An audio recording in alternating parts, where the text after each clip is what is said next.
Okay. Hey everybody, welcome back to the Sentinels of the Multiverse live anniversary event. It is 10:30, which means it's time to have our first Meet the Team. Today we're going to be meeting Jennifer, who some people know her as the environment artist, some people know her as our UI design expert, some people know her as a Unity programmer. She does lots of things. Jen, why don't you tell us a little bit about what you do at Handelabra, how you got to Handelabra, and all that other kind of stuff.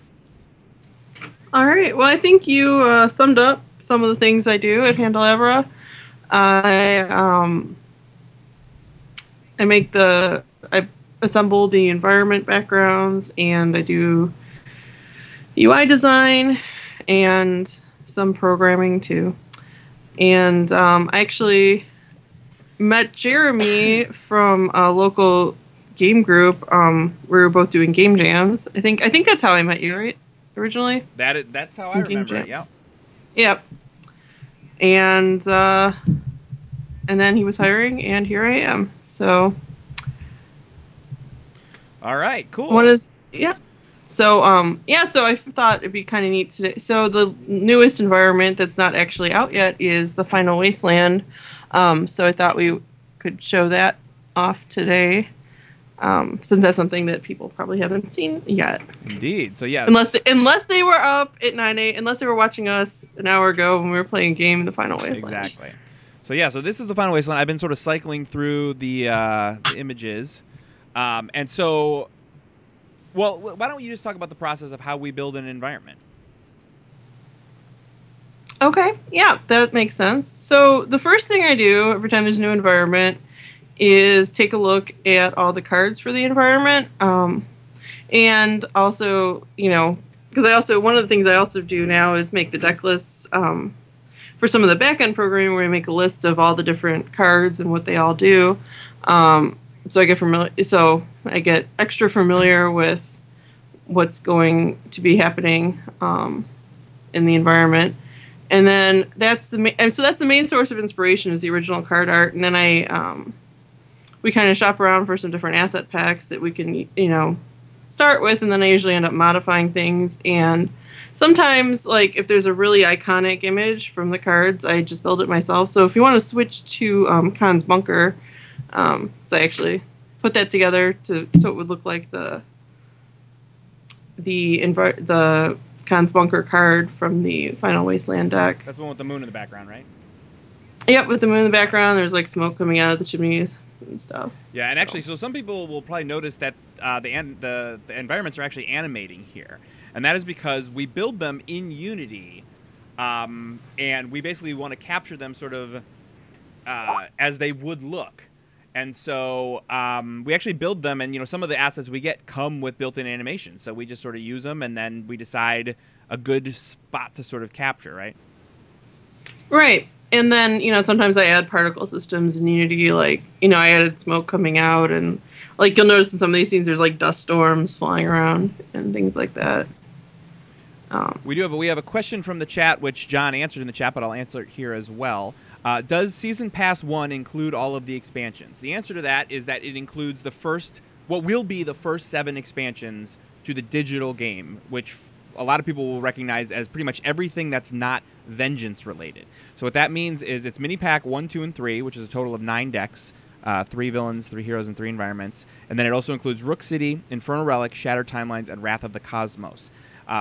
Everything beyond that will be in a separate season pass next year sometime, and that'll include Vengeance, Villains of the Multiverse, additional mini expansions as they come out, and then whatever the mysterious final expansion that is supposed to be coming sometime next year. And that'll be season pass 2. We have another question from Ronway. If you could have 10 moderate tasting cookies or 1 best cookie ever, which would you pick, Jen? I saw that question. I've been thinking about it, and I think I would probably be greedy and take all 11 cookies. Thinking outside the box. I like it. Yep. That's the way it's done. All right. So we talked a little bit about how we build environments. Maybe we could talk about how we ended up on that process for environments. So I'll start here basically saying, like, as you can see that we've got an animated environment here. Initially, we really wanted to have the environments be animated in the game.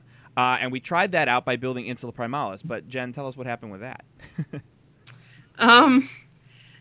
it got a little crazy. So Insula Primalis, well, I was not the only environment artist that worked on Insula Primalis, and it became a very, very large environment with a lot of things going on, and it became very resource intensive to try to make it into videos. So somebody, and it was not, I don't remember who actually made the final decision. It was either you or John that we're just going to have still images. Yeah, we actually tried. For the environments. We tried about 3 things. At first, we wanted them to be live rendered 3D environments with animation and everything. We tried that, and that seemed, the actual optimization of making that work well at the time, which was on mobile, because we hadn't even gotten to Steam yet at that point.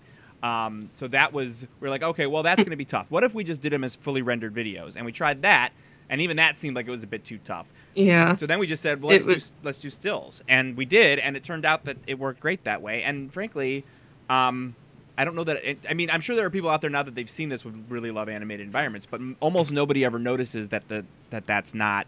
No one's asking for it. Is basically what it boils down to. Yeah, and well, with everything else going on the screen, because the UI before the game actually launched, the UI went through a few different iterations. I guess Yeah. Not sure a better way to say it. Jeremy knows what I mean. But yeah, and you can check that out. We actually have some pictures posted. We posted a Throwback Thursday post yesterday on handelabra.com that shows some of our early iterations of the UI. Yeah, and then some of the like stuff that you posted there is like concept mock-ups and things that we put together. We have another question here from Sanvar. Do you work with Adam to make the 3D backgrounds for the environments? Did you want to? Well, we work with Adam through the whole process of like all the art, because Adam is making all the character art for the video game. I know for when there's special endings for the environments, he'll add to them, and I know we show him all the environments. Yeah, so basically Did you have anything you wanted to the longer answer to that is, obviously every environment is inspired and sort of built to accommodate what he's created in 2D artwork. And what we sort of do is we basically, from Jen's process where she goes through Unity and finds things and starts to build it up, we then go through several layers of approvals with the whole Greater Than Games team, actually. Obviously Adam as the artist has a lot to say about it, but Christopher also will throw some things in like, there should be a different kind of a... sheen on that, or, that animal should be in a different place, or it's not big enough, or whatever. So, we always sort of send it to them. They tell us what they like. They tell us what we don't like. We tweak it until we sort of dial it into what we all think is solid for the game. You'll probably hear more about that, too, because it's similar to how we do the music process. So you'll hear about that when you meet Jean-Marc later. Yeah, Realm of Discord went through a lot of iteration that way. Yes. Yeah, it did. Because some of the environments they actually have given us like a map they'll draw out of like where things are supposed to be. Realm of Discord wasn't really a map. It was. I think I probably enjoyed putting together Realm of Discord the most of all the environments. It is one of my favorite environments to play in because it's got such an interesting look. The music is my favorite music in the game. And frankly, the mechanics of the environment too. It's definitely one of my all-time favorite environments. So. In just about every way. Cool. All right. So if there's any more questions, feel free to drop them in the chat, and we will try to answer them. Okay. So Jen, aside from environment stuff, which we talked a lot about, what else have you been doing? Because obviously you write code for us as well. You do all of our UI stuff. Why don't you talk a little bit about that too? About the UI stuff. Well, one thing I can talk about is the little icons on the small cards in the game. Those. Like, I made all the icons, and then, like, some of the icons have gone through different, we've gone over them as a team. And then, also, if you look at the throwback images, there's some other concepts for the damage effects, which is also something I did in the game. Like, every time damage is dealt, the special effects that play, I put those together. Yeah, that requires... And then, like... The real behind-the-scenes stuff is like the concept art before anything new went into the game, which also is part of that throwback post. Yeah, as you were saying, like the damage stuff, we had a number of iterations on all that stuff because a lot of people may or may not know that they actually, Greater Than Games actually had damage type iconography that they had made up. But it wasn't being used anywhere directly in the game. We first started using that stuff, I believe, in Sentinel Sidekick. Is that right, John? Didn't we start using that? Yeah, we started using. That's where they were first ever seen, I think. Yeah, and so we started with that, and so things like a Stone Fist for melee and some other kinds of stuff, and we sort of started from that and said, okay, what can we do if these are going to be more active as opposed to just sort of sitting on a screen? How can we turn these into iconography? And so that was the start with that, and then for a later iteration was when we said, okay, so we've got them as iconography, now how do we make them animated effects? And so it was definitely an iterative process. Yeah, I mean, I think the Greater Than Games icons were definitely like the starting point for the damage effects, which we actually built with particle systems and layers inside of Unity.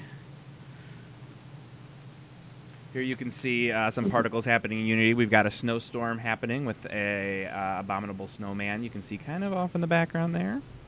Yeah, he's kind of lurking in the shadows. Indeed. And then what is your responsibilities on the coding side? On the coding side, well, I think I mentioned I make the deck list with the list of everything, and then I also do at this point, I do a lot of the programming on the actual cards, getting them into the engine. John and John Mark do more of the back end engine work, but I've been getting more and more into actually programming the cards. And I think Gloomweaver was the first actual character I just completely programmed myself, which was pretty cool. So Infernal Relics, Gloomweaver, and Akash Buta, and then a fair amount of the mini pack 2 also. Yes, mini pack 2, which everybody now knows is a lot closer to availability than a lot of people probably thought. Because, multiplayer, a lot of what we were doing on multiplayer was kind of almost done in terms of the heavy lifting a few weeks back. And so Jean-Marc and Jennifer both started in on getting that together so that we could, it's not going to be ready today, but it'll be out, soon. But it's far enough along that we can be showing it all off today, which is pretty cool. All right, we are 2 minutes out from our next live game. So if you want to tell anyone to come and watch, do that now. Our next game starts at 10:45. Have you showed everybody all of the images from the final wasteland? Yeah, I've been cycling through them as you've been talking. Okay. So hopefully everybody got a chance to see them. Right now I'm on the glowy eyes rats thingy. Yeah, and if you're familiar with the tabletop version of the game, you might recognize the inspiration for that image from the Unforgiving Wasteland card. Yeah, that was actually similar with Realm of Discord. With Insula Primalis, it was like, all right, let's build an island, and then we'll take a bunch of interesting pictures within that island. And yes, it's inspired by the artwork, but we kind of imagine some of our own stuff. With Realm of Discord in particular, it was like, let's recreate these vistas from the cards as much as we possibly can. So things like Positive Energy Field, you can see it really looks just like a 3D rendition of that card. Yeah, and working in 3D, I was able to do a lot of things that you can't really do in 2D with Realm of Discord, with with making the similar types of effects, but having them in 3D, so there was a lot more going on in there. Yep. All right, it is 10:45, so thank you, Jen. Everybody, round of applause for Jen. Yay! Yay! Hey, Jen. We love Jen. Other people who are big fans of both teams will know that Greater Than Games also has a Gen, and the Gens finally met at Gen Con this year. We did. The Gens at Gen Con. At Gen Con, you say? The convention for Gens? Yep. All right. But I think we didn't actually officially meet until the last day, the end of Gen Con. It was kind of fun. That's true. Because I think you took a picture of the meeting of the Gen